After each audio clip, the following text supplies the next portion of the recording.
dans cette deuxième et dernière table ronde de la journée, on va voir un peu la diversité aussi des terrains. Alors autant la première table ronde était très centrée sur évidemment le directeur de la photographie et les enjeux aujourd'hui, autant ce qu'on va voir là, c'est la diversité. On va voyager dans des univers différents avec des méthodologies différentes. Et l'idée justement, c'est de voir comment, en dépit des difficultés parfois, parce que c'est pas simple de travailler sur ces sujets, comment on arrive à avoir un résultat quand on est sur des archives, quand on est sur des expérimentations avec des humains, et un travail qui peut être un peu aussi subjectif. Comment on travaille aujourd'hui dans des champs, alors comme l'immersion sonore. Alors, on va peut-être faire un premier tour de table rapide juste sur le... Donc, bonjour à toutes et à tous, moi je m'appelle Thibaut Carcy et j'ai fait un mémoire donc, à l'ENS Louis Lumière en 2023 qui portait sur le principe de l'immersion sonore au cinéma, comment le son contribue à ce principe d'immersion. Voilà. Bonjour, merci. Moi, je suis Orphée Gavoy et j'ai travaillé sur la fabrication des costumes et des accessoires vestimentaires dans le cinéma d'animation en volume, donc cinéma en stop motion, dans une ère contemporaine. Bonjour, je suis enchantée d'être là. Je m'appelle Myriam Fouillet et j'ai rédigé une thèse à l'université Sorbonne Nouvelle sur le processus de création des costumes pour le cinéma français entre 1945 et 1959. Bonjour, Alexia Demare. J'ai soutenu une thèse de doctorat intitulée La caméra, une histoire d'adaptation, avec un long sous-titre comme on le fait beaucoup quand on fait une thèse. Étude du processus de création des appareils de prise de vue 16 et super 16 mm à travers le cadre de l'entreprise Aaton. Donc des univers différents, des dispositifs aussi différents. Alors on l'a pas fait exprès, mais on a mis les 3 thèses d'un côté et le mémoire de master de l'autre, mais on va voir qu'il y a quand même aussi des points communs et des enjeux à mener ce genre de recherche. On va commencer, Alexia. Alors, quand on s'intéresse aux enjeux liés au développement des appareils de prise de vue, il est important au sein d'un même travail de recherche, mes fiches qui sont finalement trop petites. Les 3 thématiques suivantes, donc la technique, l'économie et l'art cinématographique et audiovisuel, puisque j'ai travaillé sur le cinéma et sur l'audiovisuel dans le cadre de ma thèse, et l'étude du développement de l'objet caméra que j'ai mené dans mon parcours doctoral, il se prêtait à cette approche tridimensionnelle. Alors pour ceux qui ne connaissent pas la société Aaton, c'est une société grenobloise qui a été fondée en 1971 en partie par des anciens membres de la société française Éclair, qui créait des appareils et accessoires de prise de vue et de son. Elle va débuter en commercialisant des moteurs pour les caméras Éclair avant de faire des caméras donc 16 et super 16 mm dans un premier temps, en passant par de la caméra vidéo avec une caméra qui s'appelle la Paluche, avant de faire des appareils de prise de vue 35 et de mettre au point en 2003 un appareil de prise de son numérique, qui s'appelle le Cantar. La société, elle va déposer le bilan en 2013. Elle va être rachetée par une société qui s'appelle Transvideo, qui va commercialiser uniquement le Cantar. Et il y a peu de temps, Transvideo a également fait liquider la société qui s'appelait Aaton Digital et elle vient d'être rachetée il n'y a pas longtemps par une société australienne. Donc, dans le cadre de ma thèse, moi, j'ai tenté de répondre à la question suivante. Comment les caméras Aaton ont évolué entre les années 70 et 90 et comment ces évolutions ont suivi et participé aux transformations de l'industrie du cinéma et de l'audiovisuel. Pour cela, j'ai développé ma thèse en 3 parties, comme il est souvent d'usage. Donc, ma première partie s'intitule « La technique au service du cinéma » où j'ai présenté plutôt les héritages de la société Aaton.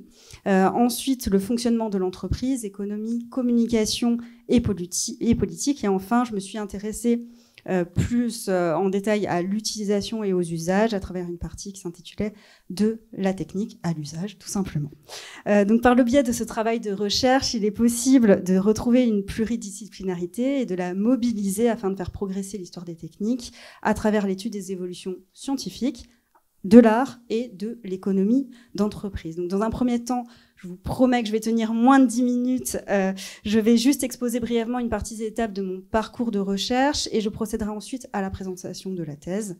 Donc, dès la première année de mon doctorat, mon travail il a été marqué par l'étude du fonds Aaton, qui est conservé au Conservatoire des techniques de la Cinémathèque française, qui est dirigé par Laurent Manogne.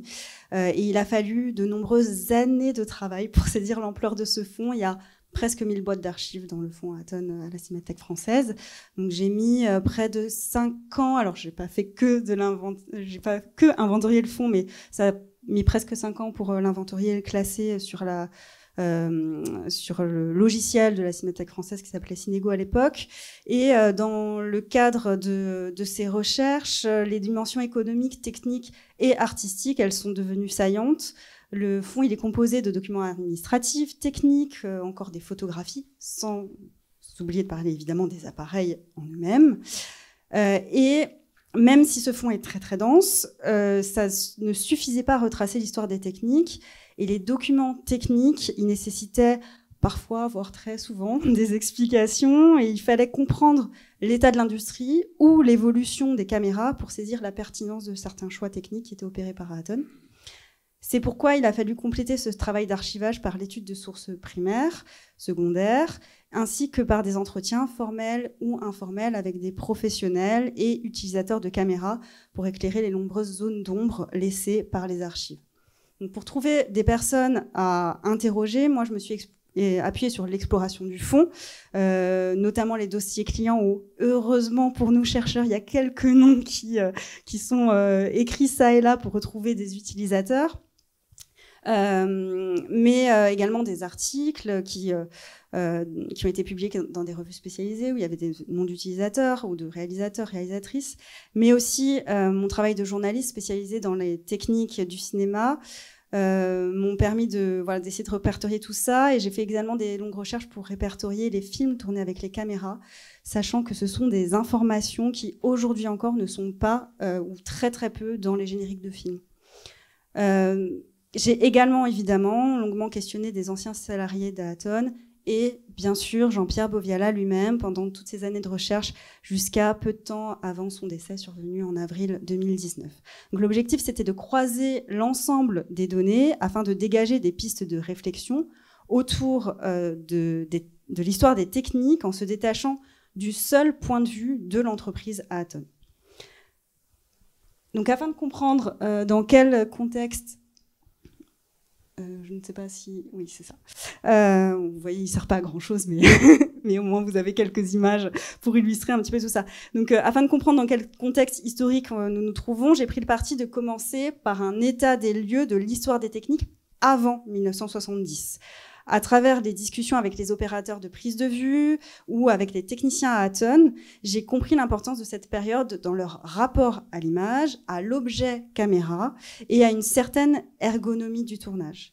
Et il est important de faire ce détour car dans le champ des études cinématographiques, les appareils de prise de vue sont souvent évoqués, mais rarement décrits avec précision, à l'exception évidemment de certains travaux. Et puis, heureusement, de plus en plus dans le champ de la recherche. Donc, champ de la recherche, je parle vraiment des thèses de doctorat et des revues scientifiques.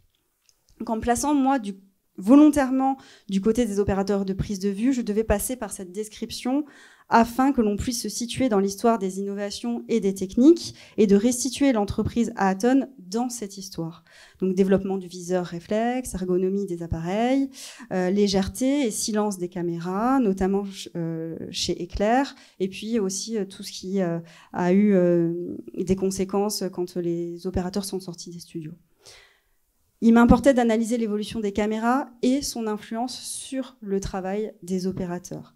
Pour cela, il était nécessaire d'apporter des précisions techniques afin de mieux comprendre la logique évolutive de l'appareil.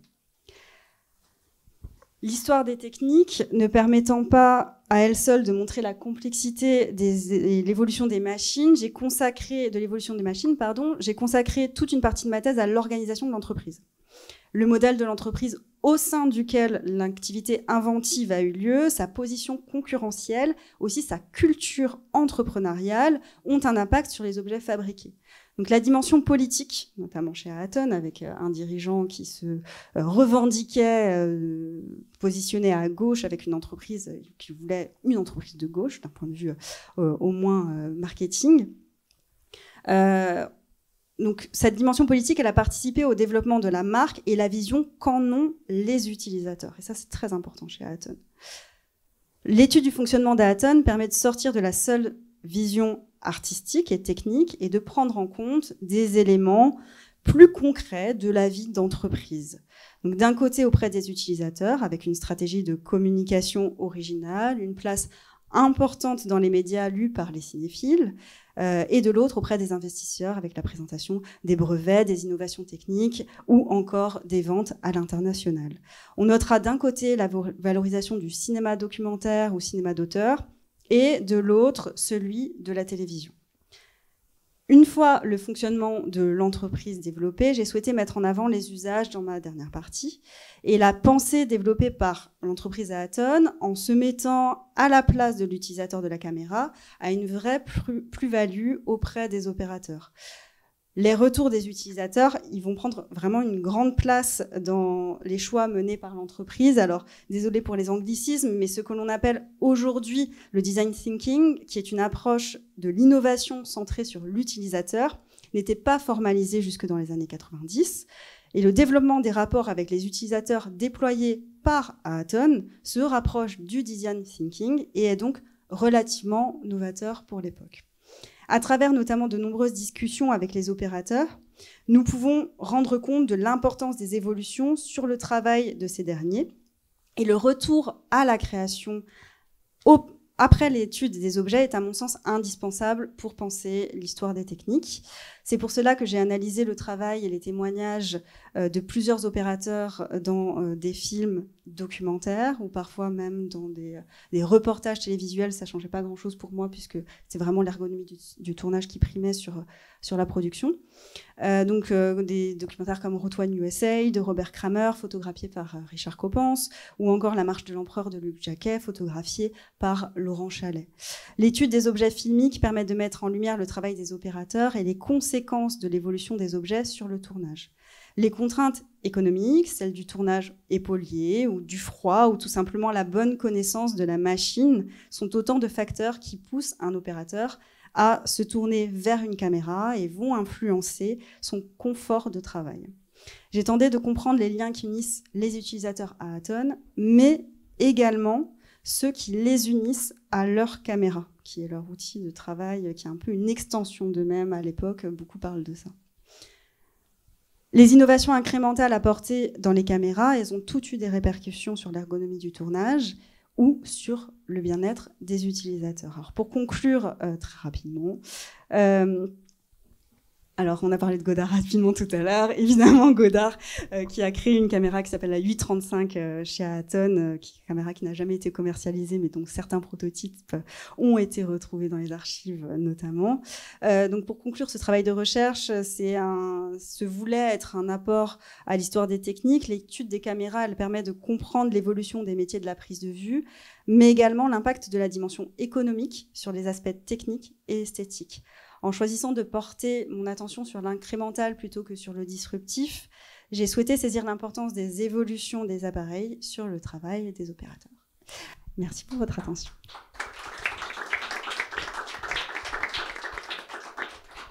Merci beaucoup. Alors, peut-être qu'on passe les 4 interventions. On reviendra quand même sur l'histoire du fond parce que c'est intéressant. Tout d'un coup, avoir tellement, entre guillemets, tellement, trop de pièces presque. C'est pas tout à fait le cas des autres travaux et en particulier par rapport aux costumes. Alors, comment ça se passe quand on travaille sur 1945-1959 ? Alors, il faut aimer aller chercher partout. Voilà. Alors, ma thèse, elle visait à retracer la jeunesse des tenues utilisées dans les longs métrages de fiction produits en France entre 1945 et 1959, à déterminer les étapes de la chaîne opératoire menant à l'utilisation d'un ensemble de costumes, habillage, maquillage et coiffure inclus. Elle se penche ainsi sur les métiers du cinéma qui sont spécifiques aux costumes, particulièrement sur les connaissances et compétences aussi bien techniques qu'artistiques et humaines qu'ils requièrent. Pour mieux comprendre les rouages de l'art collectif qu'est le cinéma, j'examine les interactions de ces professionnels entre eux, ainsi que leurs relations avec le réalisateur et les autres techniciens, ou encore leur rapport avec les producteurs, leurs moyens financiers et conditions de travail. De plus, répondre à des questions pratiques de temporalité, de procédé ou de coût permet de mieux comprendre l'esthétique des costumes. En comparant des carrières et des œuvres, cette recherche a aussi pour but de caractériser la profession centrale de créateur de costumes et de mettre en relief des styles et démarches individuelles. J'analyse de plus les discours portés sur le processus créatif des costumes par les acteurs et observateurs contemporains. Alors, la période étudiée se situe entre la fin de l'occupation aux conditions de travail hors normes et la fin des années 1950, moment où s'affirme la nouvelle vague. Cette ère voit une importante croissance du cinéma français et des évolutions techniques majeures. Les accords Bloom-Burns protègent partiellement les productions nationales et la création du CNC facilite le développement de l'industrie. Ainsi, le cinéma français retrouve son dynamisme avec la production d'une centaine de films par an. Les coproductions européennes, favorisées par les accords entre les États, se multiplient. L'évolution des techniques permet le passage progressif mais pérenne aux films en couleur et l'arrivée du formascope. La carte professionnelle conditionne un fonctionnement hiérarchique avec acquis d'expérience par l'assistanat. S'impose un cinéma dit de qualité, caractérisé par un mode de tournage majoritairement en studio, avec des équipes récurrentes, unies par la volonté d'obtenir ce qu'il y a de plus sophistiqué visuellement, mais aussi préoccupées par la question de la rentabilité, censée être assurée par la présence de vedettes à l'écran. Plusieurs maquettistes ont décrit avec regret cette période comme un âge d'or de la création costumière. La production en studio permettant la maîtrise de multiples paramètres et de nombreux sujets historiques avec un budget conséquent aurait favorisé l'abondance du travail ainsi que la qualité des costumes et des œuvres. Alors, j'ai commencé mes recherches en recensant pour chacun des 1423 films concernés les noms des techniciens du costume à l'aide de bases de données en ligne et d'ouvrages encyclopédiques.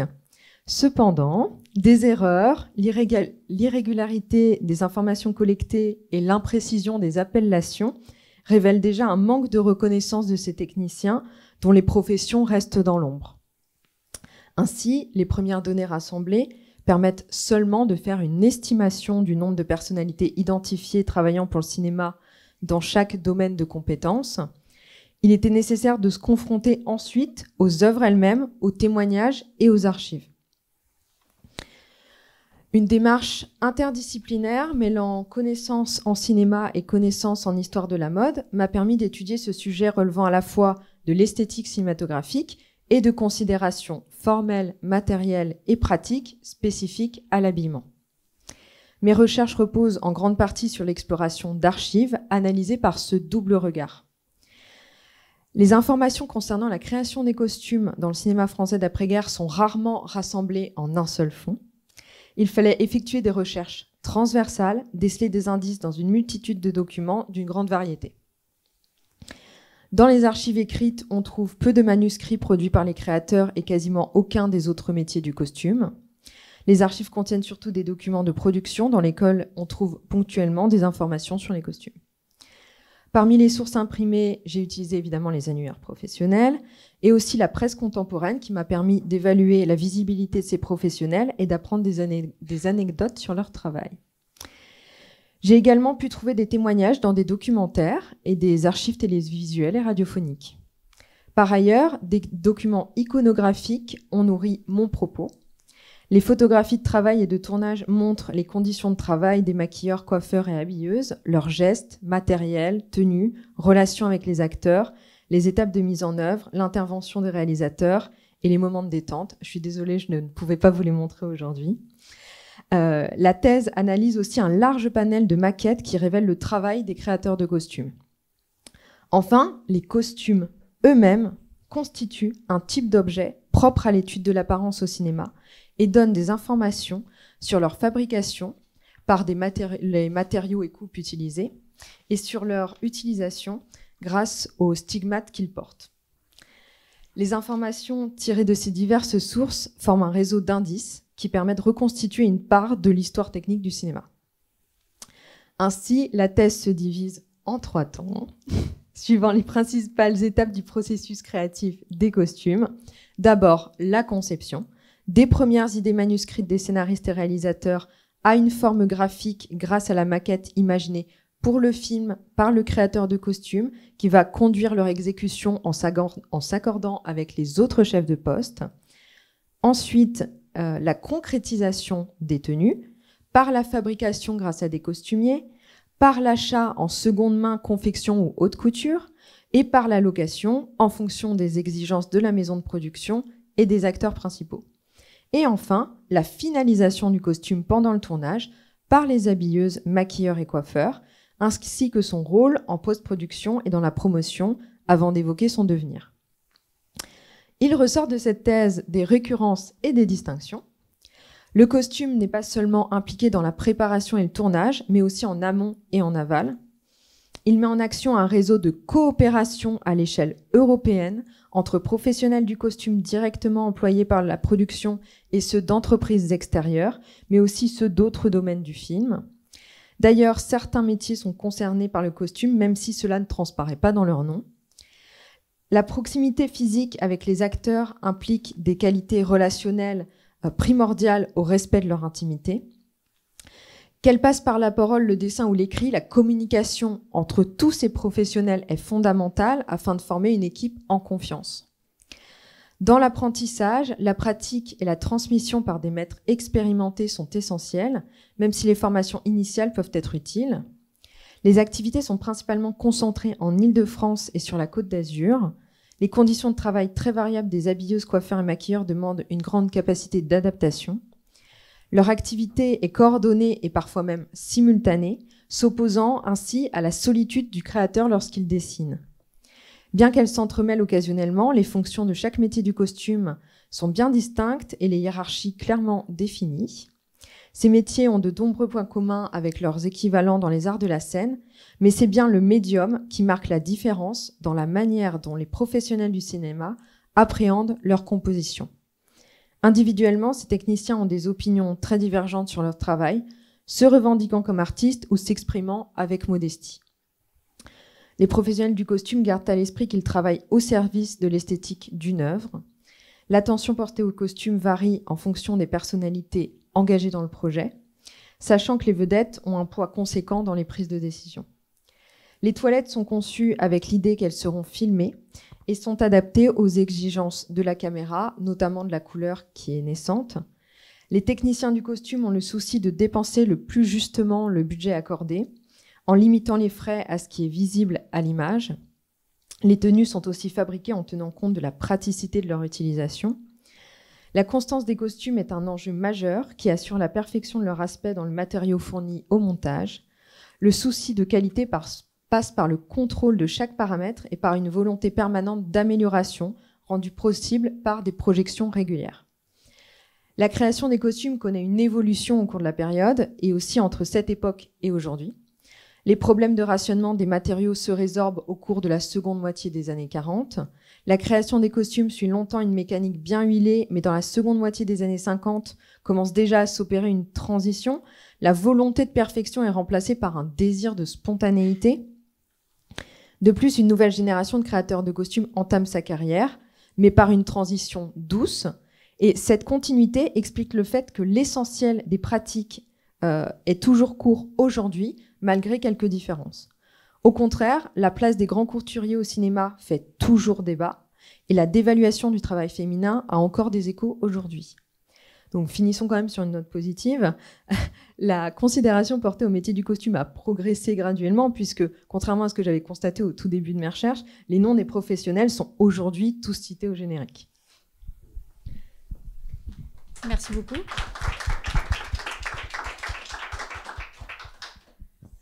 Alors, on va rester dans l'univers du costume, mais il y a quand même des particularités, parce que dans le film d'animation, il y a la question de la taille, il y a la question de l'animation, justement, stop motion. Donc, comment ça se passe dans ce cadre précis, et dans un cadre plus contemporain? Justement, je voulais remercier Myriam, parce que c'est une transition trop trouvée. Ça me fait vraiment une super marche de rampe pour ma présentation. Donc en effet, moi je me suis intéressée vraiment à la question du costume, avec aussi des soucis d'enjeux qui peuvent être similaires à ceux que Myriam a mis en avant, mais dans un cadre contemporain, donc à partir des années 90, et aussi dans le cadre de l'animation en volume, donc on appelle plus communément l'animation en stop motion, qui a des particularités, voilà, des contraintes qui m'ont fait avoir l'intuition dès le début de mes recherches qu'il y allait avoir des enjeux différents, aussi une articulation entre l'organisation matérielle, voilà, de la création, de la conception et les fonctions que les habits pouvaient prendre à la fois sur des questions de légitimité, mais aussi sur des questions esthétiques, qui m'a fait poursuivre un petit peu mes recherches sur la voie de qu'est-ce que ça change en fait de créer des costumes d'animation qui sont miniatures, voilà, qui vont devoir être animés, qui vont devoir être articulables. Et derrière le titre de ma thèse, qui est long, comme le veut un titre de thèse, qui est du mouvement sur la peau, costumes et accessoires vestimentaires dans le cinéma d'animation en volume états-unien et britannique dès le début des années 1990, il y a surtout une interrogation. Évidemment, celle de la spécificité par rapport à d'autres techniques qui méritent attention et documentation, évidemment, mais aussi celle de la place du vêtement et plus généralement de l'apparat dans la création des longs métrages de stop motion. Et cette place-là, on peut la décliner sous plusieurs facettes que j'ai essayé d'explorer dans cette thèse-là. Donc déjà, sa place au sein des collaborations qui sont nécessaires à la création filmique, voilà, collective par nature, quel que soit le type de cinéma. Mais là, on a vraiment pour le costume d'animation une articulation avec de nombreuses expertises, c'est-à-dire qu'il n'y a pas qu'une équipe de costumiers, costumières et autres praticiens et praticiennes du costume qui vont contribuer à la naissance du costume, mais aussi tant d'autres métiers, que ce soit des animatrices, des chefs opérateurs, les caractère designers en amont de la construction des costumes. Et c'est vraiment des questions intéressantes dans le sens où la circulation des informations entre ces différents professionnels, mais entre les professionnels entre eux qui sont de la même spécialité, se pose la question de la transmission selon les générations, aussi de la circulation de ces professionnels d'un tournage à l'autre, mais aussi de la formation. Voilà, sachant qu'aussi ces différents professionnels, ils n'ont pas le même rapport au costume, que certains vont avoir des objectifs qui sont assez précis. Voilà, un animateuriste ne va pas du tout manipuler le costume selon la manière que le souhaiterait un costumier et une costumière. C'est-à-dire que pour obtenir une performance animée, on doit enfreindre des règles qui voudraient être posées par des costumières et des costumières, voilà, de soin d'avoir un costume qui va pouvoir durer tout le long du tournage, mais qui va devoir aussi être animé et obtenir certains gestes.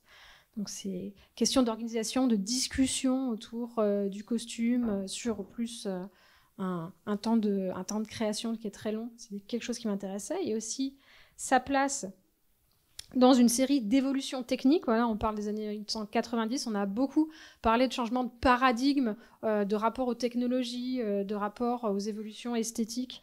Et moi, je me suis beaucoup interrogée sur le passage de techniques d'animation dites traditionnelles et ce passage à des techniques qui vont avoir des liens avec le numérique, voilà, comment peuvent se jouer justement ces reconfigurations professionnelles, l'arrivée de nouvelles techniques, voilà, aussi des crispations qu'il peut y avoir, des concurrences qui peuvent être mises en évidence et que je voulais essayer un petit peu de déblayer dans tout ça, le vrai du faux aussi, de voir concrètement comment ça se passe et d'essayer un peu de passer au-delà des apparences et des stratégies de distinction, de légitimation qu'on peut voir mises en avant.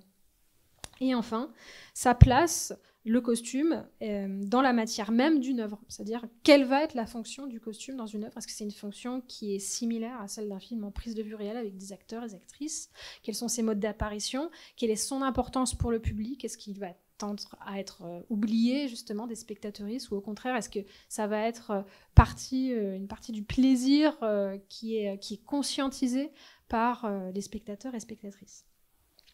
Donc ce travail de recherche, comme pour Myriam, il a nécessité le fait d'établir donc toutes les différentes étapes de conception et de fabrication autour du costume, d'identifier les gestes, d'identifier les outils, les méthodes, les réseaux de collaboration. C'est quelque chose qui s'avérait essentiel, d'autant plus qu'il n'y a pas de littérature scientifique sur le costume qui soit très étendue. Mais alors pour le costume d'animation en volume, je peux vous dire que ça se réduit à une peau de chagrin. Donc il y a quelques articles où il y a beaucoup plus d'informations qui viennent des making-of ou des articles de presse, mais c'est pas un regard scientifique. Donc ça demande aussi de pouvoir établir une somme qui puisse être utilisée, qui puisse servir de base pour cette réflexion.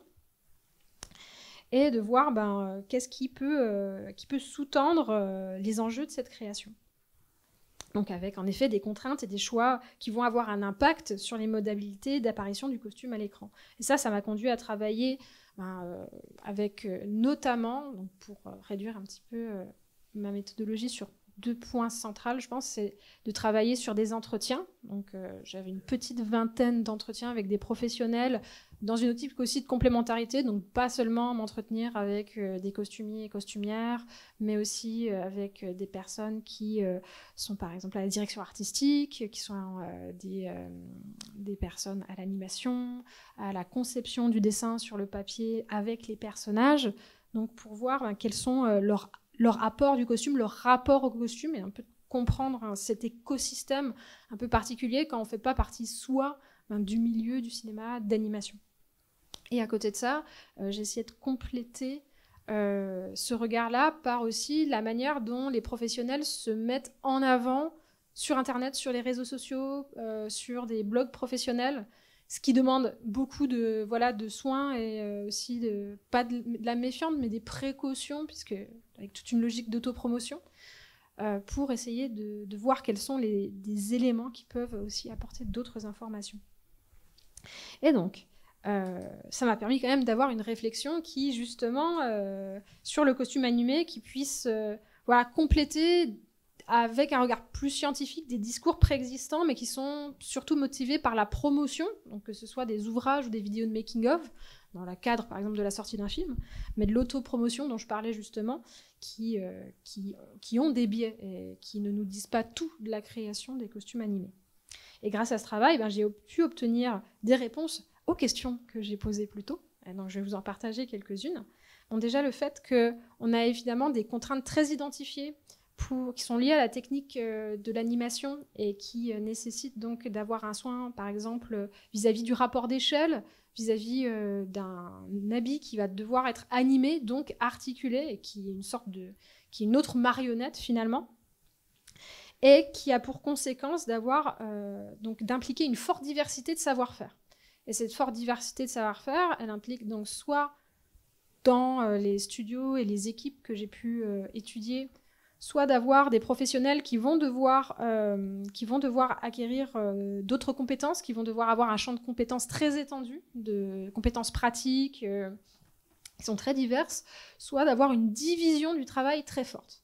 Mais dans les deux cas, ce que ça apporte, c'est de voir qu'on comprend mieux l'importance de la circulation des savoir-faire au sein de l'équipe, mais aussi dans les équipes entre elles, surtout qu'on est dans un milieu très niche, c'est-à-dire où beaucoup de professionnels vont travailler d'un projet sur l'autre, et on voit qu'il y a une masse de savoir, une masse de transmission qui va être de plus en plus forte, et où l'importance de partager ce savoir-là, de pouvoir le diffuser, va prendre une importance cruciale dans un cinéma où la formation a une importance relative, où il n'y a pas de formation dans les écoles d'animation pour construire un costume pour marionnettes. Ça concerne une frange du cinéma qui est vraiment très petite, donc c'est plus quelque chose qui va s'apprendre sur le tas, et grâce à un système de transmission de personnes qui sont déjà bien implantés dans le milieu et qui ont déjà beaucoup d'expérience sur le terrain. Autre résultat, donc second résultat, plutôt significatif que j'ai pu démêler, c'est de pouvoir un peu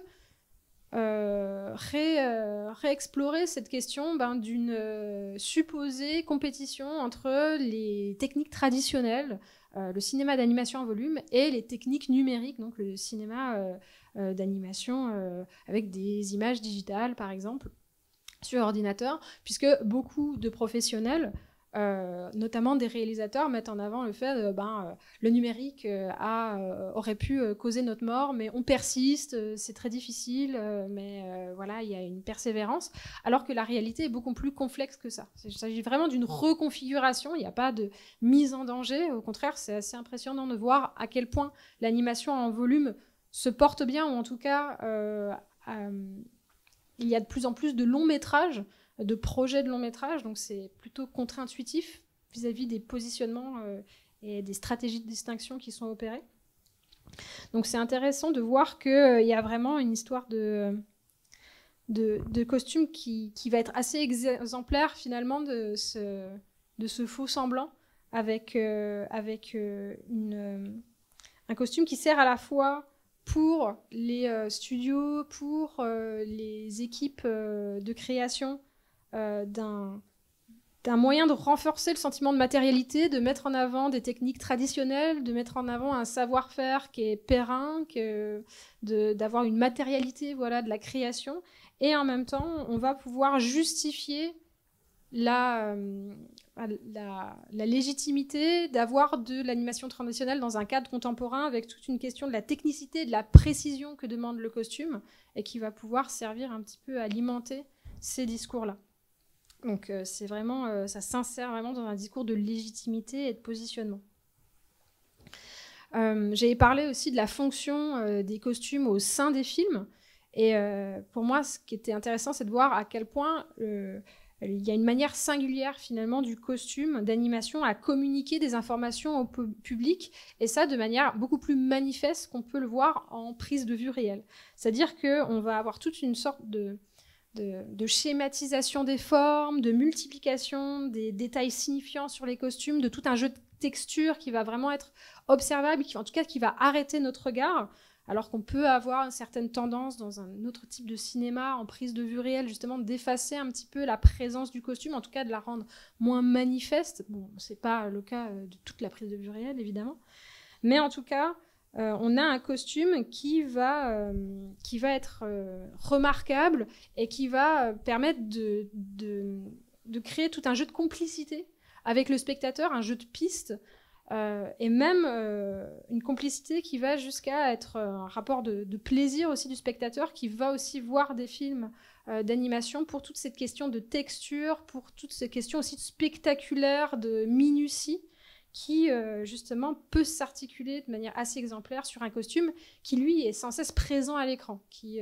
va pouvoir aussi être dans une certaine fusion aussi avec le personnage, où le costume se remarque d'autant plus qu'il ne va pas être un simple habit, mais qui va vraiment représenter le personnage dans toute sa splendeur, voire fusionner avec sa physionomie dans certains cas. Bon, là, je pourrais rentrer dans les détails avec des personnages anthropomorphes, par exemple, mais je pense que vous voyez peut-être à peu près ce que je veux dire. Et enfin, justement, dans le rapport de ce costume qui est souvent très présent à l'écran, très visible, une mise en tension de l'artifice. Justement, ce costume, qui va attirer l'attention, justement, c'est un danger pour une certaine façon de mettre en avant une illusion, voilà, une illusion de vie qui est un des buts de l'animation, de pouvoir mettre en place un univers cohérent dans lequel va pouvoir s'intégrer le costume aux côtés des décors, de pouvoir donner l'impression qu'il y a un souffle dans le film, que le vêtement va agir en fonction des mouvements des personnages, en fonction de l'environnement aussi, s'il y a du vent, etc. Donc vraiment de parfaire une impression de vie à l'écran. Et pourtant, ce même costume qui est très présent, qui va être souvent visible en gros plan, ou en tout cas sur les personnages qui attirent beaucoup notre attention, va aussi parfois briser un peu cette illusion, parce qu'il y a des mouvements involontaires dans l'animation en volume qui sont très connus, des tressautements des textiles, des rapports d'échelle qui vont pouvoir décerner grâce à des détails qui se trouvent sur les costumes notamment. Et donc on a un objet qui est un peu ambivalent, qui est justement entre cette illusion et en même temps cette espèce de monstration de l'artifice. Et ce que j'ai essayé de démontrer dans cette thèse, c'est aussi que c'est quelque chose qui vraiment coexiste, qui est pas forcément, c'est une mise en tension qui n'est pas forcément en conflit constamment, mais qui va justement permettre d'avoir un petit peu cette dialectique d'une fascination pour la matérialité du film, une fascination pour le travail qui est déployé grâce à ces failles-là, d'avoir un monde qui nous semble terriblement cohérent et tout à coup d'avoir ces failles, ces moments très brefs qui nous rappellent qu'on est face à de la fabrique. Et je pense que c'est quelque chose qui va trouver sa place dans le plaisir du public justement, et dialoguer avec une forme d'éthique de la création qui aujourd'hui prend de plus en plus de place. C'est pas quelque chose que j'ai constaté dans ma thèse directement, parce que la question de l'intelligence artificielle et de son rôle dans l'industrie créative était encore un peu balbutiante, mais je crois qu'il y a vraiment quelque chose à trouver dans cette tendance de l'animation en volume, une tension qu'on retrouve dans des débats actuels justement sur l'importance pour le public de la forme finale, mais aussi de l'intuition, de la manière dont on a créé, de comment on fabrique, comment on réalise. Et voilà. Merci beaucoup.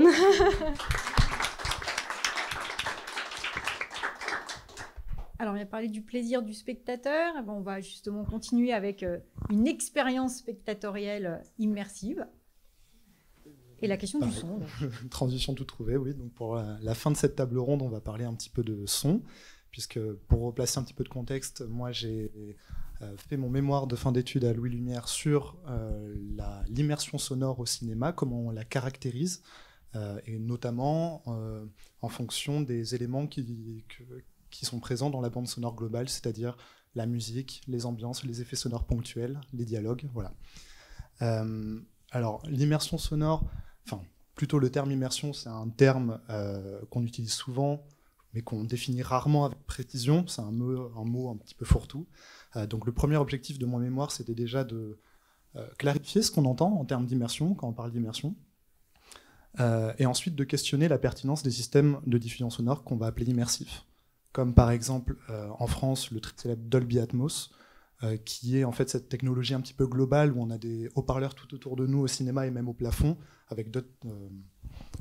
Il y a d'autres spécificités à ce système-là, mais globalement, en termes d'immersion, c'est sur ça que ça se joue. Donc voilà, ça me paraissait intéressant de questionner cela, notamment en termes d'intention de mise en scène que cela peut susciter, par exemple. Donc effectivement, le premier travail, c'était de poser une définition claire de l'immersion. Pour ça, j'ai fait une synthèse croisée d'une vingtaine d'études internationales à peu près. Et donc pour vous donner quelques clés de réflexion, déjà, quand on parle d'immersion, on parle avant tout de ce que les scientifiques vont appeler d'absorption émotionnelle, c'est-à-dire la motivation majeure quand on va au cinéma, c'est d'avoir un affect, de ressentir des émotions, de s'identifier à des personnages, de vivre au rythme de l'action, de vibrer avec le film. Voilà. Ensuite, on a une dimension qui se rapproche un petit peu plus de ce que disait Pierre, notamment dans la prise de vue sous-marine au cinéma, qui est une immersion sensorielle, avec donc notre vue et notre ouïe qui sont trompés, isolés quand on rentre dans une salle de cinéma. Et donc le film fait office en fait dans un environnement virtuel, ça aussi ça a été prouvé, un environnement imaginaire dans lequel on évolue avec nos sens. Donc on peut rapprocher cet aspect-là de l'immersion notamment sur la réalité virtuelle ou le jeu vidéo par exemple. Et enfin un dernier aspect de l'immersion, c'est l'usage du terme en tant que qualificatif, donc une technologie qui est plus ou moins immersive, tel ou tel projecteur, telle ou telle taille d'écran, et en l'occurrence tel ou tel dispositif sonore. Et donc toutes ces dimensions-là, en fait, elles peuvent être mesurées, quantifiées. Il y a différents facteurs physiques, notamment par exemple le battement cardiaque, le temps d'attention, le clignement des paupières, mais aussi des questionnaires beaucoup plus subjectifs qu'on va donner à des personnes pour mesurer en fait, ce niveau d'immersion, qui est en fait un ensemble de plein de facteurs, on l'a vu. Et donc une fois que j'ai posé cette étape préliminaire, en fait, après je me suis posé dans un contexte beaucoup plus professionnalisant, qui est le système de diffusion sonore en tant que tel, comment il peut procurer une sensation augmentée d'immersion. Alors quand on parle de système de diffusion sonore, j'entends par là le classique 5.1 qu'on a au cinéma avec 5 enceintes ou 5 canaux, donc gauche, centre, droit, arrière-gauche, arrière-droit. Il y a aussi le 7.1 quand on rajoute les côtés et le 7.1.2 où on va rajouter des canaux au plafond. Donc c'est notamment ce système qui est utilisé dans le Dolby Atmos qui est en fait un sujet totalement d'actualité parce que l'année dernière, on a passé la barre des 300 salles équipées Dolby Atmos en France. Le Festival de Cannes, pour cette saison, a équipé le Grand Palais Louis Lumière de cette technologie, en tout cas. Les plateformes de streaming aussi, maintenant, l'imposent dans leur cahier des charges. Et donc, il y a quand même cette demande des professionnels de savoir quelle est la perception du spectateur face à ces nouveaux formats. Et bien là encore, j'ai fait une synthèse de plusieurs études, à la fois scientifiques et techniques, notamment grâce aux différents laboratoires japonais qui sont la propriété de la NHK, la télévision publique japonaise.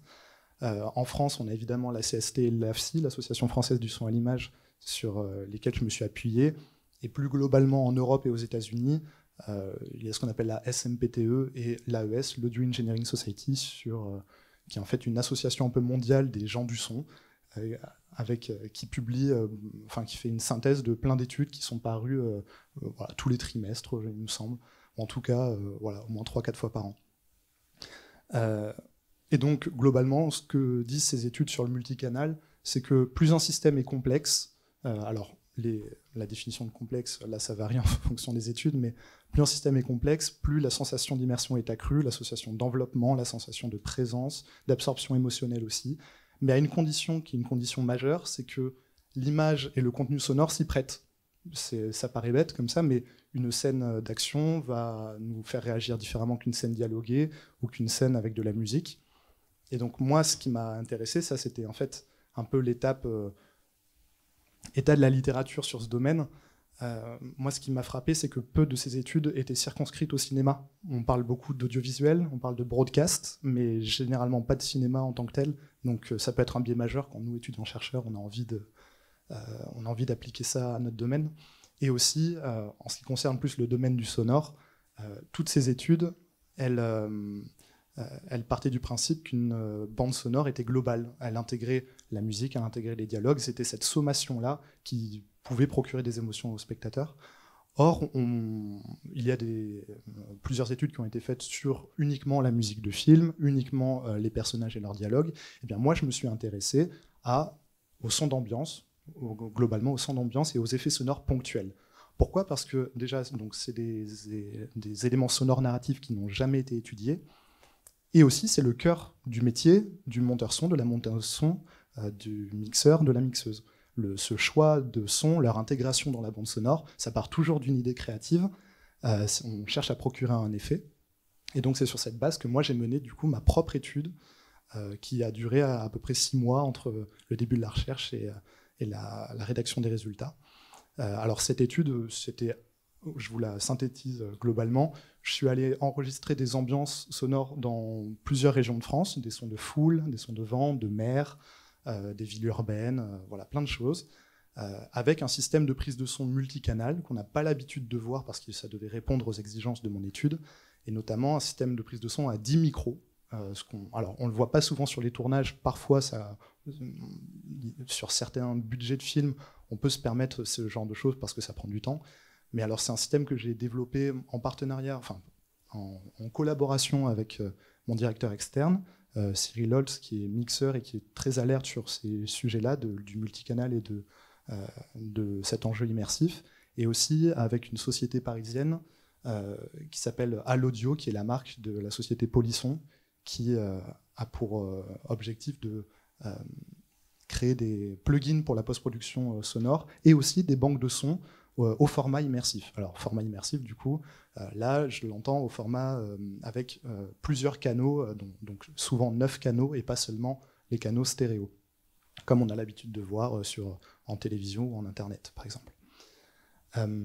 Donc, une fois que j'ai enregistré toutes ces ambiances, je les ai proposées en projection test dans un auditorium de mixage auprès de 30 professionnels du son à peu près, en faisant des comparatifs interformats. Donc moi j'avais 4 formats, j'avais le 5.1 que je vous ai cité, le 7.1, le 7.1.2 qui est le Dolby Atmos, et aussi le format LCR qui est seulement en fait la façade d'enceinte qui est derrière l'écran, c'est-à-dire gauche, centre, droit, left, center, right. En fait c'est un 5.1 auquel on a enlevé les arrières. Et donc globalement, pour vous expliquer les résultats de cette étude, on a mis en valeur le fait que le spectateur, comme le champ visuel, a un champ sonore qui est frontal. C'est pas parce qu'on va envoyer des sons à l'arrière qu'on va les ressentir à l'arrière. Alors ça a déjà été démontré avec le 5.1, mais ce qui est intéressant avec le Dolby Atmos, avec les canaux au plafond, c'est qu'on va pas du tout avoir la sensation, que pour des ambiances en tout cas, que le son vient du plafond. On va surtout avoir une homogénéité du champ sonore autour de nous, comme si c'était plus un dôme global, virtuel, plus à 360, Et on voit que ça nuit pas forcément au visionnage, en fait, parce que évidemment, je voulais m'inscrire dans un contexte cinématographique, donc évidemment, j'avais filmé aussi les ambiances que je diffusais, pour être dans un contexte vraiment audiovisuel. Une autre chose très intéressante, c'était la présence de synchronicité entre le son et l'image. Dès lors qu'on a une source ponctuelle, par exemple, moi j'avais une ambiance, je trouvais très jolie, de campagne, avec une église et un clocher d'église, avec une horloge qui sonnait, enfin une cloche qui sonnait à un moment. Eh bien, dès lors qu'on a une synchronicité, qu'elle soit réelle ou fausse, reconstruite en montage son, eh bien, on a une attention spécifique du spectateur qui accroît encore cette sensation d'immersion. Et donc voilà, il y a plein d'autres résultats dont je parle dans mon mémoire. Donc voilà un petit peu pour cette synthèse. Et donc pour résumer, plutôt sur la postérité de ce mémoire, donc maintenant depuis 2 ans, je travaille en tant qu'assistant monteur son et monteur son. Donc ce sont des résultats que je garde en tête pour mes propres projets et pour les projets pour proposer des clés de compréhension aux professionnels avec qui j'ai l'habitude de travailler. Parce que chacun aborde avec sa propre sensibilité, sa propre méthodologie de travail qui est souvent contraignante en termes de pensée aussi. Malgré les évolutions constantes, il y a quand même cet enjeu-là dont il est important de parler, de la méthodologie de travail et des outils qui sont mis en place, notamment les outils qui sont mis en place pour la spatialisation du son dans un environnement maintenant en 360 degrés au cinéma, en tout cas pour les nouveaux films. Et donc voilà, l'état de la recherche reste bien évidemment ouvert. On n'a pas, avec cette étude... il y a plein de sujets associés à cette thématique que moi j'aimerais bien étudier plus tard, notamment en ce qui concerne, pour les plus techniques d'entre vous sur le son, ce qu'on appelle le mixage orienté objet. En fait, on abandonne cette idée de canal au cinéma et on va plus penser la source sonore comme une boule qu'on va spatialiser, intégrer différemment au mixage d'un film. Voilà à peu près pour la synthèse de mes travaux à l'eau et lumière. Merci beaucoup.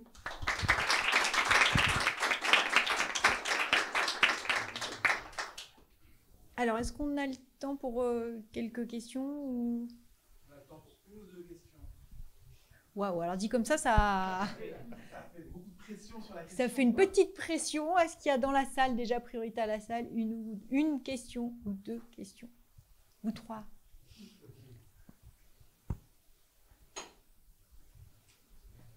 Alors sinon, moi j'ai tous cette question. Alors moi j'aurais une question à une personne. Non, alors peut-être une question globale, effectivement, sur la question de la méthode, sur la question des sources. Là, il y a eu beaucoup d'études scientifiques, là, il y a eu une question d'entretien. Donc, comment on arrive à créer ses propres sources? Parce qu'une grande difficulté, c'est accéder à ces sources, les fabriquer aussi. Enfin, je pense par exemple à Orphée, la question des relations avec les professionnels. Est-ce qu'il y a quand même un travail de confiance? Comment ça se passe? Puisqu'effectivement, quand on est dans l'autopromotion et qu'en plus le film est en train de sortir, peut-être qu'il y a beaucoup de choses qu'on n'a pas envie de dire. Donc, voilà, comment ça se passe le rapport avec les professionnels du cinéma? Ce que j'ai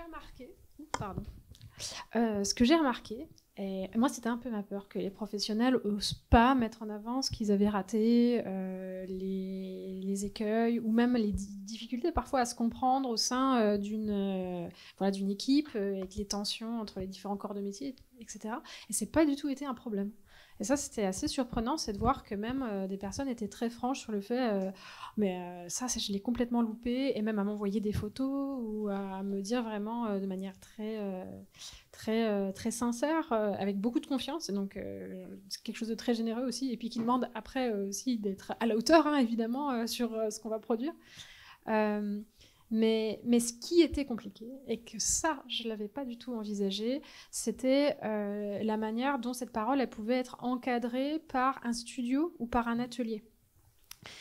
Et par exemple, j'y reviens toujours, le studio Laika, qui est un studio qui a par exemple produit Coraline, pour le plus connu, je souhaitais m'entretenir avec des personnes qui ont participé donc à la création des films au sein du studio, et une de ces personnes était encore active, employée dans cette structure, et même si j'avais son aval de principe, je n'ai pas pu communiquer avec elle parce que je devais passer par le centre de communication et d'avoir cet intermédiaire, d'avoir une personne qui me disait être très disponible pour discuter si je le souhaitais, et de devoir passer par des personnes qui me disaient elle n'est pas du tout disponible, vous n'allez pas du tout pouvoir écrire votre article de presse, et je pense que c'est une tension qui n'est pas du côté des professionnels, justement, de rétention d'informations, parce que pour eux qui n'ont pas forcément des professions qui sont beaucoup mises sur le devant de la scène,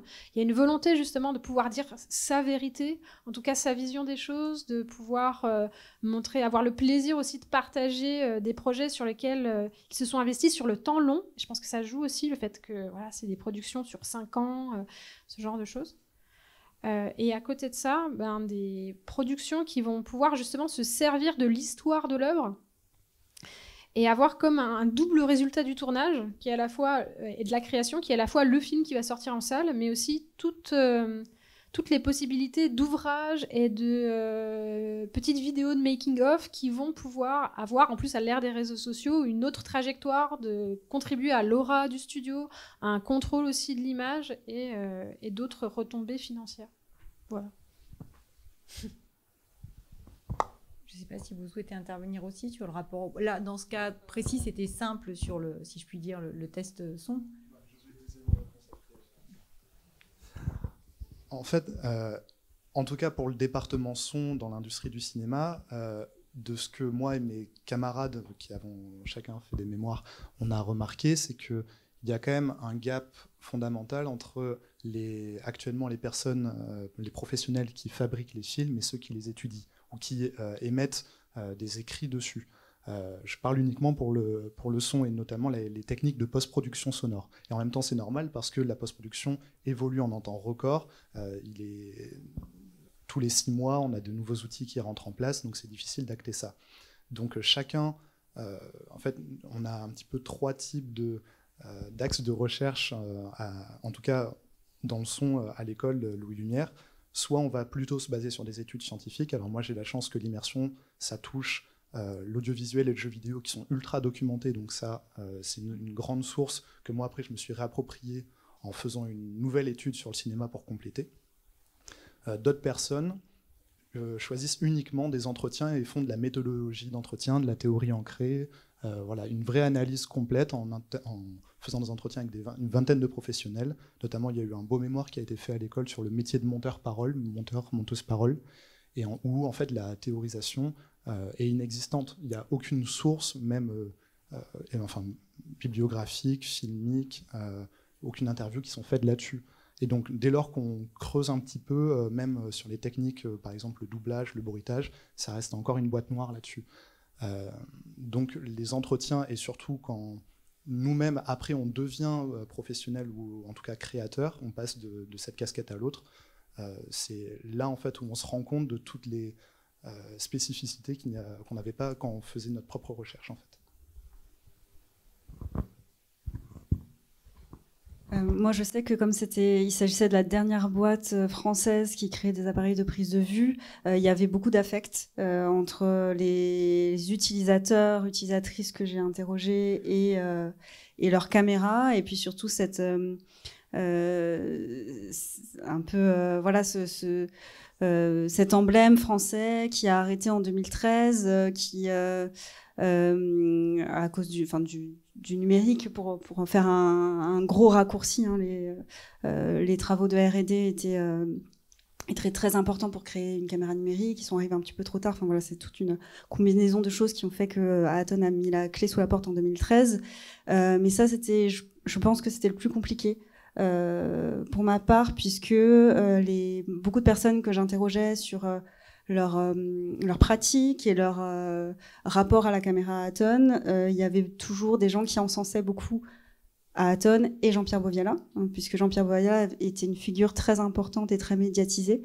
Donc c'était tout simplement en faisant beaucoup d'entretiens, en recroisant ça avec des archives papier, et puis parfois aussi avec l'international, avec des gens de l'international qui vont avoir un rapport différent.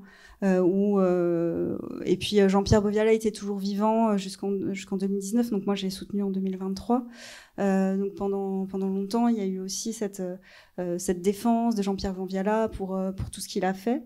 Et c'est vrai que ça, c'était nous en tant que chercheurs et chercheuses, c'est des biais qu'on essaye d'éviter pour créer des écrits scientifiques. Et ça, voilà, en recoupant les sources d'informations, en regardant les notices techniques, en voyant que mais au niveau quelque chose de tout bête. À Aton, ils mettaient beaucoup en avant la robustesse de leurs appareils, ce qui est réel.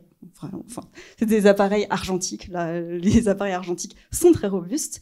Et en même temps, tout simplement, quand on lit une notice ARRI ou une notice à Aton, on voit bien parfois certaines différences d'un point de vue technique. Voilà, mais c'est ça, la question de l'affect. Alors, pour moi, il n'y avait pas de studio qui était au-dessus d'eux. C'était vraiment des choses qui étaient individuelles. Et ça, c'était recouper les sources. Après, il y avait des gens aussi qui ne défendaient pas du tout à Aton. Donc, après, essayer de voir en fonction des véhémences de chacun, essayer de tirer le vrai du faux pour se sortir un petit peu de ce côté affect qui était très, très présent pour l'entreprise à Aton. Et d'ailleurs, quand on en parle encore aujourd'hui avec les techniciens, Aton a une place très importante. Et la fin, je ne sais pas toi qui est sondier, la fin de Aton Digital ici, qui a mis à nouveau la clé sous la porte et qui ne faisait plus que le Kantar, fait grand bruit.